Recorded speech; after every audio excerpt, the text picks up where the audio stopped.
Say what's on your mind. Speak loud from within. Make us sing along with the power of the pen. Say what's on your mind. Speak loud from within. Make us sing along with the power of the pen. Yo! Yeah. Hey. I love it. What up, I bro? love it. What's up, Jay? Ain't nothing. What's going on, man? My brother. Are you good in with the East Coast or the West Coast? Them Come steps on, look this like don't look East Coast. this don't look like Brooklyn to you? Yeah, I was about to say. I did Them that steps just look for like you. East Coast. Come Yo, on, Jay, thank you so much, man, for coming on and joining me tonight, man. I appreciate it so much. It's an honor, man. We brothers. A lot of people, yeah, you definitely in Brooklyn. You definitely in New York somewhere. So a lot of people don't know this. Me and Jules started in high school together, and I'm not sure if this is the same story for Jules, but it's a story for me. I actually didn't start writing songs until I got with Jules and we started a gospel choir. That was my introduction to songwriting because, you know, like we wasn't really singing everybody else's stuff. We was creating our own. Yeah. You know? And so that's how I started writing. But, you know, Jules, like, how did you get started songwriting? Let's just talk about the songwriting piece. It was the same way. We started around the same time. You know, we went to the same school. Yeah. You went there for about 25 minutes. Yeah. Facts. Then you promoted yourself. I decided to stick around, so I love it. I love it. I decided to stick around, and when I got bored, when you wasn't around no more, I said, well, let me write my own songs. Yeah, right. You know? Right. One of the first songs. Jules, who I'm gonna ask you a two-part question. Who inspired you then, and tell me who inspires you now? Writing, production, either one of those, but definitely songwriting. I've gone through phases. Yeah. Definitely in gospel. I'm a big V. Michael McKay fan. Wow. Okay, I didn't know that. Yeah, I love V. Michael McKay. I love Andre Crouch. Yes. I love the Hawk. Love the Hawkins. How can you not? How can you not? And the whole Milton Brunson crew, Percy, Darius, all of them. All of them. I put them up with the Hawkins. All of them. I put them up there. Why Whitfield, not? All of them. So who inspires you now? Who inspires you now? As life progressed, I've gotten to some of the secular writers like Diane Warren. I was big on Tony. Yeah, Raphael Sadiq. Yeah. I was big on Merv Warren. Love you, Kendra. I see you. Merv Warren. Man, he's unsung. Yeah. He's unsung. Facts. And you know, even though some of the people that I started actually working with, they still became like, you know, I'm very good friends with Lauryn Hill, but I still am flabbergasted. Like she mesmerizes me with some of the things that she comes up with, you know. Yeah. You know, I have a whole bunch of writers that I'm sure. I love. Yeah, I'm sure. As far as influence, you know, I like, you know, V. Michael McKay, you know, the Tommies, Hawkins, that's been on the church side, and then on the secular side, you know, of course, you got your Teddy Rileys and your Makibas, and, you know, all of our homies. And she gonna be on here too. Yeah. I'm going after her. She gonna be on here too. I love Makiba. You hear me? Yeah, man. So, Jules, let me ask you this. Okay, so before you jumped on, we were having I started the dialogue just talking about, like I was playing a song on my new EP called Church Boy, right? Mm-hmm. And some of the lyrics in Church Boy talks about, you know, just some of the people that we least expect that love the Lord, probably just as much as we do, but they don't get the acknowledgement and credit, right? And like there's this thing going on in hip hop right now. It's like more prevalent now than before, where you got all these rappers and all these hip hop artists like showing their love for God and expressing it through their music. What do you think about that? There are pros and cons. Let's hear it. Let's hear it. The good thing about it is it promotes the kingdom and it makes the kingdom acceptable to everybody. Yeah. And the kingdom is acceptable to everybody. Yeah. The con to me is the responsibility or the accountability of relationship. Uh-huh. The Bible says that we are to meditate on the law day and night, and we will be like a tree planted by the rivers of waters that bringeth forth fruit in our season, and our leaf shall not wither.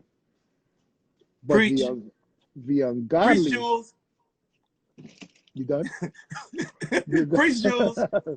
The ungodly are like the chaff which Yeah. the wind driveth away.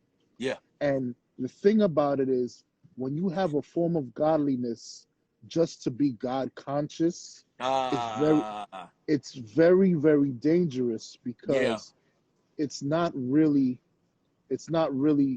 stable, and it's not really grounded in a true relationship.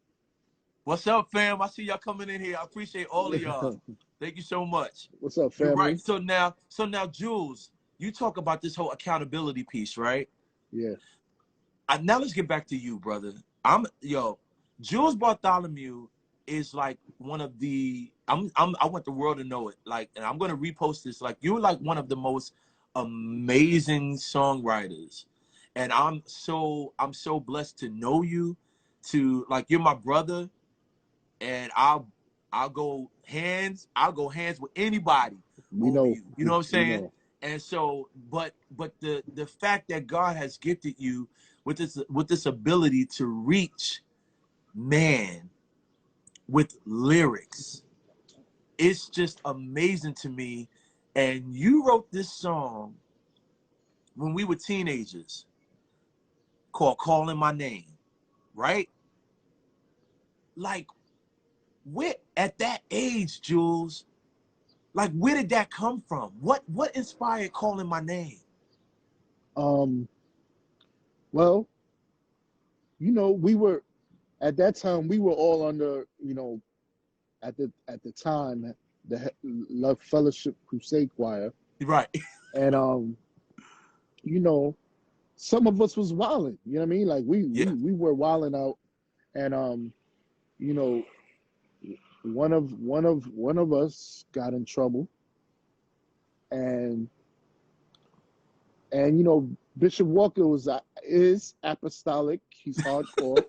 To the core. You know what I'm saying? To the core. Old boy got sat down. Yeah. And for me, where I come from, sat down is almost like a dismissal. Like, yeah, you're done. You know what I mean? Like, out of here. But then some time went by, and with some counseling, yeah, he was allowed back in. Right. And just thinking of, a lot of times we expect God to come in a form of some kind of mystic way.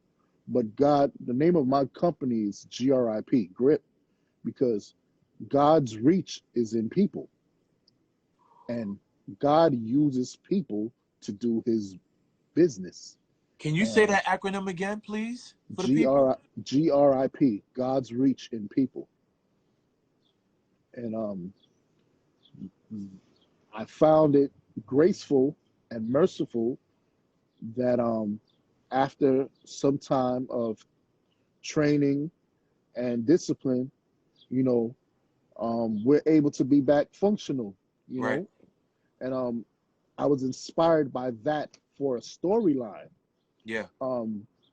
Again, being enamored with the V. Michael McKay style of writing, I just tried to take it. You know, I wasn't one who spoke with profound words, so I just simply wrote like I speak. How many times do I go against your will? Then you forgive me. Like I didn't really go ham. I could go a little crazier now with the words. I got a little bit more, But it's sense. good that you didn't. Yeah. It's so good that you didn't. Yeah. And I, you know, just from that, and I wrote that before I wrote On Time, even though we recorded On Time first. But wow. Just from the way that came across, it showed me that it's really not you, bro. It's not really. So I can sit here and tell you, man, I wrote a song that's amazing. The world is gonna love it, and it's gonna be. And I would. It may sound like I'm being boastful. Yeah. But I don't write the songs. It's literally I'm just a vehicle. I'm just. Okay. If you could throw a number out there, right? How many songs would you say you may have written before you wrote Calling My Name? Less than 3. What? Calling My Name is probably the first actual full song that I've written. Are you serious? That's favor. God favored you. Yeah. And you wrote that. God favored you. Yo. Okay. Were you there like when Barry, we had a group called Adonai? I remember that. I don't think I was in the States though. I think yeah. I think I was upstate. Yeah, you was going to higher education. Yo, Jules. Okay, the reason why I asked you that is because what would you say to the person, right? What do you say to the person that is just starting out writing or that has been writing and they haven't landed? Because, you know, I'm careful about using the words hit record and great song. Because I think there's a line. It might be a thick line in between them, but it's used so often and most times it's used incorrectly, right? I agree.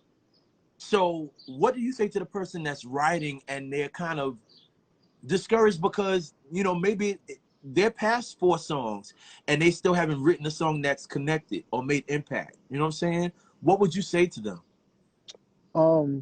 Well, it depends on where the frustration is coming from. Coming from the actual song performance or from the reaction to the song. You know what I mean? I wrote Calling My Name before. Oh, yeah. I wrote Calling My Name before it had an opportunity. I wrote it because God gave it to me. And through the life that I lived, God superimposed an opportunity for it. Wow. Remember the first time that I performed with Bishop Walker, I was standing next to you because I was a tenor. We did Your Arm Too Short to Box With God or something like that. And I was in the back of that choir as a tenor.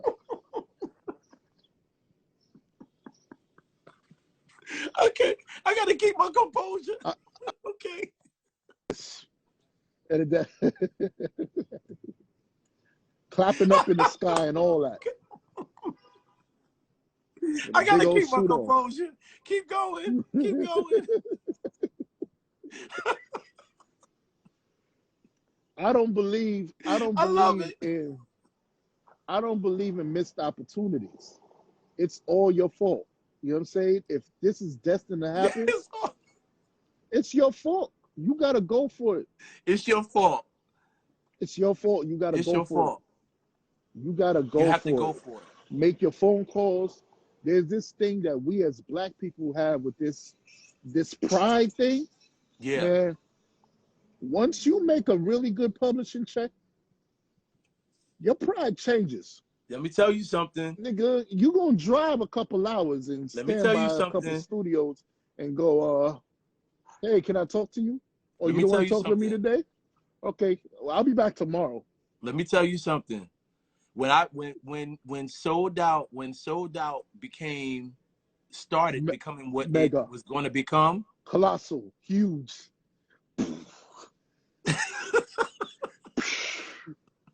Let me tell you. Your watch changed, your car changed, your face changed. I self-invested to the point, and now I self-invested for a couple of reasons, but one of the main reasons is because I was finally financially able to do it. And it was like, I don't have to depend on to do and to get no more. And it's every 3 months. Let me tell you. So to anybody out there that's getting a little discouraged, I just posted something the other day on my Estee's Power to Pen page where I said, if you want to become a better songwriter, keep writing. And that's really it. The opportunity is not going to come if you stop. And something you need to also keep in mind is that the opportunity may come with something that you did previously, but people got to hear it. So you have to find some way to let it be heard, let it be known, and don't give up on what God has given you, the inspiration that comes from God. And the reason why I believe that we get these songs, Jules, and we get inspired to write these songs is because, like you said, it's not for us. It's for an audience. And maybe it's not the audience that you frequent and that you see every day. It might be now we know it may go for maybe for an audience in another country. You know what I'm saying? Or somewhere that people that we have no idea that would ever even hear our music. You know, but if we stop, if we give up, if we get discouraged based on, like you said, people's response, then what happens to that? What happens to it? Well, you answer that. Yeah. Well, see, and here's another thing about it. You want to treat it like something you cherish. You know, right. This gift is not something to be passive about. There's another misconception about Black creatives where, I went in the studio, I got in the booth, and I knocked it out in 8 minutes. And I'm done. I'm out of here. I did this track in 5 minutes. You know what I'm saying? And we have become people that have praised the quick fix to the point where those people that I mentioned earlier that inspired me, they've become obsolete because the world is filled with quick fix music. Yeah. You know what I'm saying? So now it's like, if you are a producer and you want to send some music for somebody to record to, do you really want to send trap beats in 2021? Is that what God gave you? Trap again? We still trapping? Listen. I mean, this is no. We're not trap shaming. We're not trap shaming. We're not trap shaming. But at the end of the day, it's like, where is this? Not right English, but where is you? Right. We need you.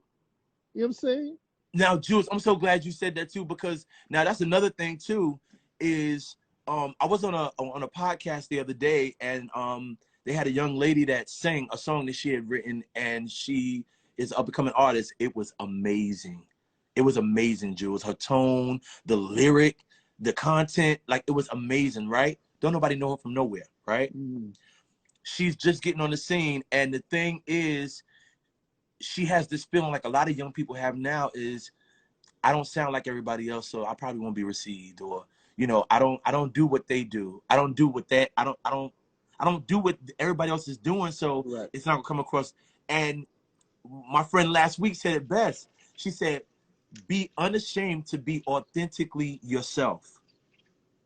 Be unashamed to be authentically yourself. And the thing is, please, that's what we're missing. We're missing authenticity. We want you. We want what you have to offer, because that's probably what's missing. Remember when we started, bro? It was Ricky Dillard, it was the Tommies, it was Commission, it was Winans, Vanessa Bell, John P. Key. Like, there was a different experience every time somebody got to the mic. You know what I mean? And people, and that's what we love. Yeah, come on, man. That's what we love. People did what God gave them. You know what I mean? Right. Now, and I blame some of the executives, because some of the executives will kick you out the office and tell you, come back with a top 40 song. Yeah. Come back with something that sounds like everything else. Sounds like everything else. The choir day is over. Come back with a soloist. Yeah. You know what I'm saying? Yeah. And I just feel like, music has been diminished to a lesser quality because people are just repeating themselves. Even the way we play music as musicians, everybody sounds like YouTube. Right. It's like, come on. Like a tutorial. Yeah. It's the same thing. You know what I mean? Yeah. So I am an advocate for people being authentic about who they are. Yeah. And giving us that. Yeah. Now, sometimes you may have to mix it up with something that's familiar. All right. You know what I mean? You may have to throw something.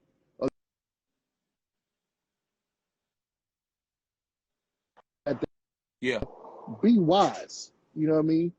Even in any type of music that you do, it requires a level of wisdom and authenticity. Because anything fake is not that's gonna creativity, last. though. Yeah. That's creativity, though. And somebody said something in here too. It's just like baking something. You have to give it time to go through the process of being created. Yeah. You don't just put it in an oven and take it out 5 minutes later and say, I got a hit, or we got a song. You know what I'm saying? I don't even want nothing like that. You know what I'm saying? Right. Nobody should even want nothing like that. There's nothing in it. There's no heart in it, right? So real quick, does any? I'm gonna ask you one more question, but while I'm talking to Jules, if anybody has any questions for Jules, put it in the comments. Put it in the comments. Any questions that you have for Jules? So Jules, let me ask you this: who do you want to work with that you haven't worked with?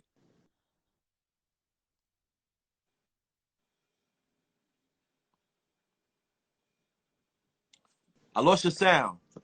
Oh, there you go. Oh, I said there Brandy. Brandy. Okay. And Brandy, and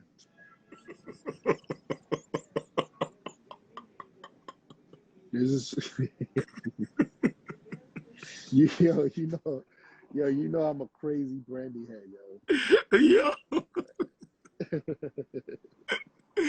Oh my God. It's gonna happen one day, bro. It's gonna happen. It's gonna happen. It's gonna happen. Who do you? Who else? It used to be Lauren, but okay, and look what happened. Yeah, it went. That went down, and everybody else dead. Michael Jackson dead. I can't work with the King of Pop, but I work with the King of Kings. So yeah. Yo, that's crazy. Yo, so I saw you just recently performed at Allen too, bro. That was amazing. That was so good. To God be the glory, man. I'm gonna post the other song. We did It's Not Enough at Allen, and it was you did It's Not Enough. You did All Right. I did All Right. I watched it, man. It was so crazy. Yeah. Somebody put a question in the comment and they said, where do you think gospel music is going? I think gospel music, this whole world is going through a transformation.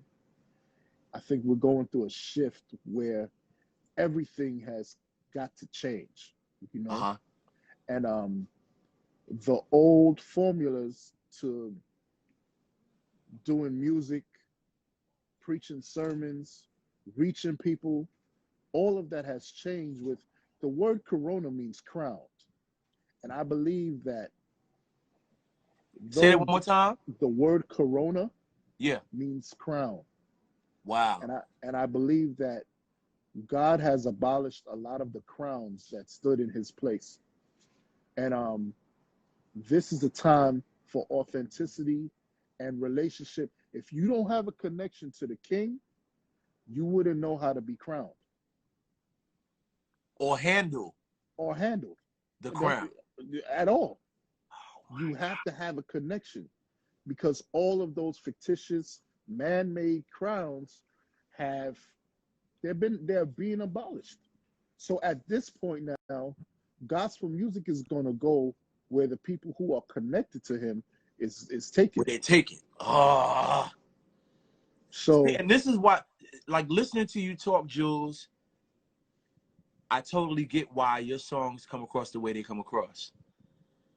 Because your songs are like you having a conversation with your audience. You know what I'm saying? And I can literally hear you talking through your songs. And so the power of the pen, the power in the pen comes from relationship, comes from experience, comes from attachment. And when I say attachment, you have to be attached to your audience in some way to connect to them and connect with them. Yeah. You can't be detached from them and try to reach them. Grip, right? Right? So I get it now. Power of the pen. Power of the pen. Any more questions, y'all? Any more questions? That was deep. I didn't even know that about the crown and the corona and you can't. There's so many things you could pretend to be. You know, there's so many things you could pretend to be in this day and age, and there was a time when you could get away with it. But you know, even me, man, and we used to say things like, "I got nothing but love for you." You know what I'm saying? Yeah. But you're my brother. You know what I'm saying? Yeah. If your breath stink, you're gonna say it. I love you, but your breath stink. Yeah. So I got love and disgust for your breath. And we're compound individuals where things differ. You can be anointed and full of crap at the same time.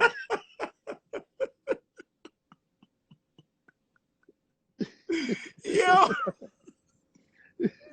I love you. Life. I love you so much. Such is life. You know what I'm saying? Yeah. You can't just put a collar on and just be the collared man for the rest of your life. You know what I'm saying? When you go home to your wife, you gotta take that collar off, brother. Yeah. Yeah. You know what I'm saying? Yeah. Or if you keep it on, it may be a little freaky. But Jules, you know what I'm I want to keep my show PG. I want to keep this platform PG. But what he's trying to say is authenticity is king. Yeah, man. You know, you got to be honest, man. Authenticity is king. There's so many things that, you know, I look back on my life and it's just like, God gave me a gift, but there was some things I wasn't ready for. Right. You know, there were some things I wasn't ready for, and there were some predicaments I shouldn't have been in. And what if God gave me $1 million at the age of 20? I'd have been jacked up. Yeah. At this point, you know what I mean? Yeah. So we have to learn that, you know, everybody's course is different. You know what I mean? But make sure you live yours. Wow, yeah. Everybody's course is different. There was a time when I was your musician. I accompanied your songs. You know what I'm saying? And there was a time when you sang my songs. Yeah. You know what I'm saying? Somebody asked a question just now. I have two questions. The first question is, do you ever get a song in your dreams?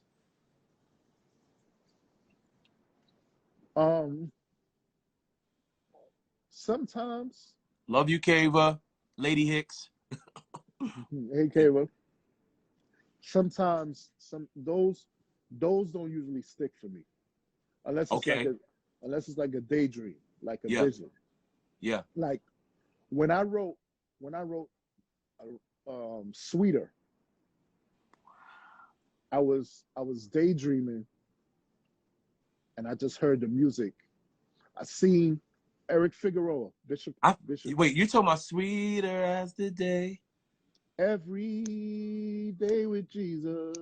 Sweeter. Okay, got you. Okay. And I saw him calling a choir to the stage. It was like at Beulah. Wow. And he was like, "Y'all, come on, choir, and sing." And then I heard the music. Bum, bum, bum, bum, bum, bum, bum, bum, bum, bum, bum, bum, bum, bum, bum, bum. I saw, it's like a movie in my head that I don't know where it came from, but the movie just played out. And once the movie stopped, I just went to recording and writing and just keeping everything. I didn't necessarily know if it was for Danny or if it was for, Heads or whatever. I got songs. I got a song called. How many hard drives, Jules? Son. How many hard drives, Jules? I got songs that they don't have artists for. I got one song called Praisier Than Me that I don't know who could sing. Because it's like Maroon 5, but it's gospel. Woo! I'm like, I need to hear that. I need to hear that. I'm send it to you. I listen to it like once a week. Like, who's gonna sing this song? Yeah. It takes like a nutcase, like a Tornado or Ty Tribbett. Like, it's one of those synths all over the place. I wrote it, but I ain't got no place for it. You know what I mean? So somebody had another question, right? And I hear this from time to time, right? I'm gonna kind of paraphrase. So they're kind of saying that you have a relationship with God and you're in the church. I guess you want to do gospel music, but nobody won't give you a chance or nobody won't work with you. What do you do? I'll come in at the end of it. I'll let you go first. Well, it's no quick fix to that. You know what I'm saying? And that's gonna be a problem for several reasons. The authenticity thing. I see you, Marshall. My bad. Go ahead. The authenticity thing is probably the biggest reason, because our culture pre-corona was a copycat culture. So it's like, if it ain't what we're used to, we can't accept nothing new. Wow. As opposed to the urban world, where you can have a Summer Walker and a SZA, but then a Brandy and then a Beyonce. You can have different expressions. Our expressions are limited, and even if you're able to do something different, the audience is trained in our culture. So we're limited to who can perform what we got. And then on top of that, everybody's doing the same thing. They're singing the same song, and I question a lot of times, is it the same thing that I use? Are y'all using the same tools that I use to write a song? Because God couldn't have possibly told you to write a song in 2021 talking about, look where he brought me from, a mighty long way. Did he really?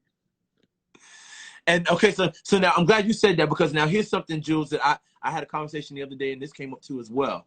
There's a difference between vintage and dated. You know something that's vintage, and then you know something that's dated by certain qualities of it and certain cadences of it. And like, for instance, Hassan said this to me, and he was like tripping. He was like, yo, why did you even think to make a song out of No Harm? Like, they've been singing that since Slaves, right? But I had to put a spin on it and do something that would make it more relevant for right now. And look, although they sang it back then, we're still dealing with some things right now, still dealing with some things that they was dealing with back then, And it's like, that whole EP for me was like a very peaceful protest on the low. You know what I'm saying? So it's like, like, you have, it's the way you do it.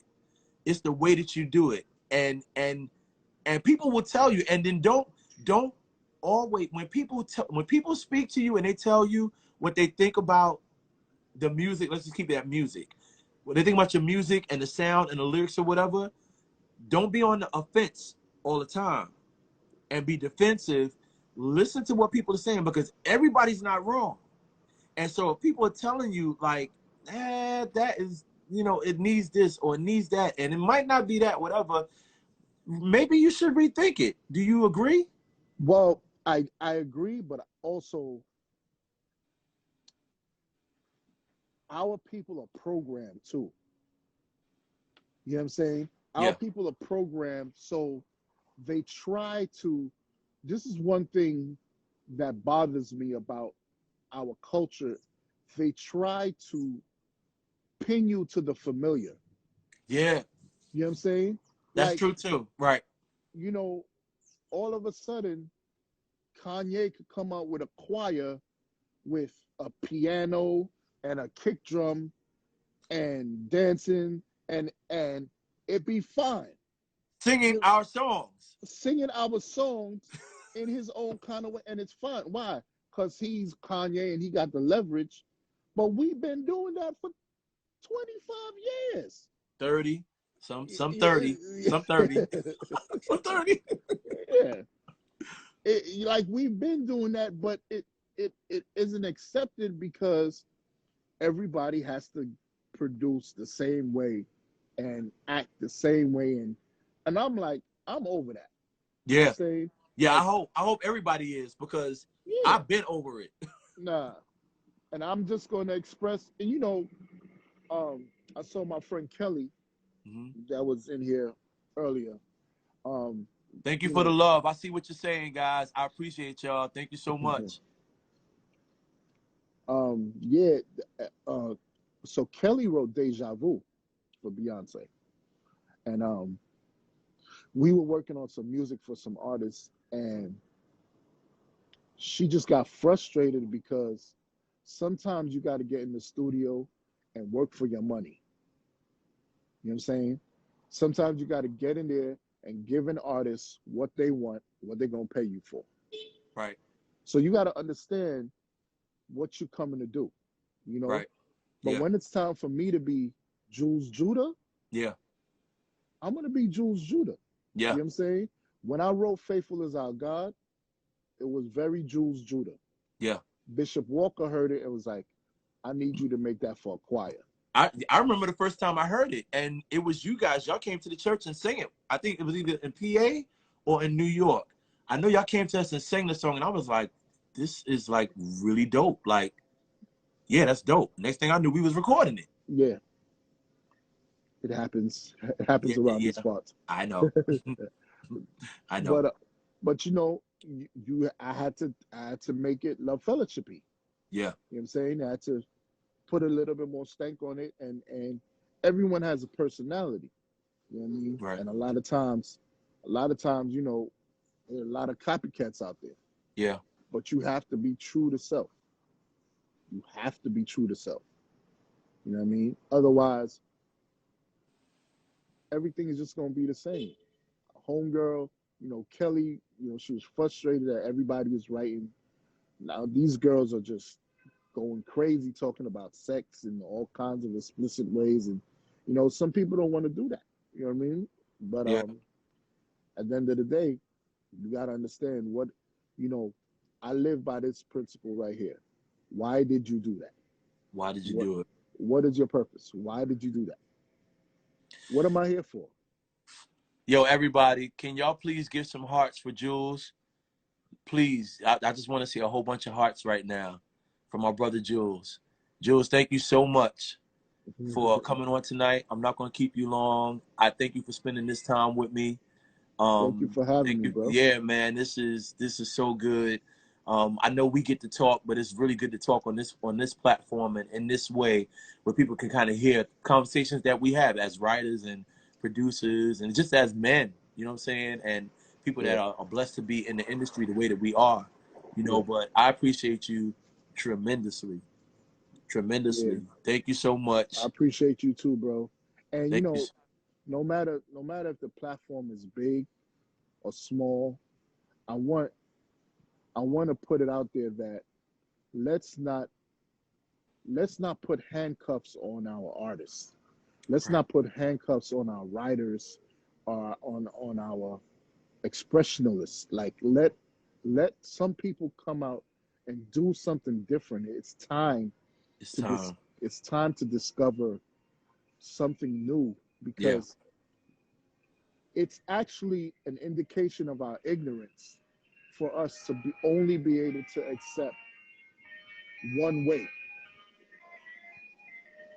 It says that we are ignorant. It says that we don't have an open mind. You know, why can't a female be the director of a choir? Yeah. You know, I saw you on here, Tasha. Where you at, Tasha? You still on here? Tasha from PA. She was on here. She is amazing. Tasha go hard. Oh my God. She's so amazing. Yeah. That passion. Yeah. Good Lord. Yeah. But yeah, why can't, you know, just everything just has to be just the same thing every time? It's the reason why we don't move forward. You know, everything is the same thing. Yeah. Over and over.